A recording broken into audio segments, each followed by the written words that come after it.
Hi everyone.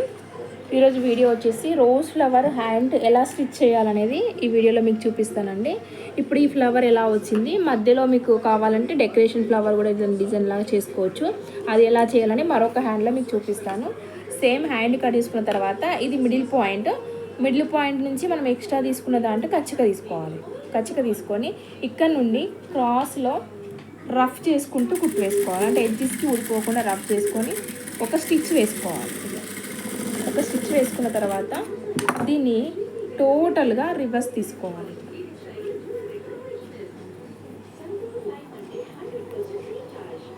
ఇలా total reverse తీసుకొని rose flower hand మనకి ఇలా వస్తుంది. దీన్ని మనము కావాలనుకుంటే ఇక్కడ మధ్యలో మిడిల్ దగ్గర మనం ఒక పూసని స్టిచ్ చేసుకుంటే నీట్గా మంచిగా కనిపిస్తుంది.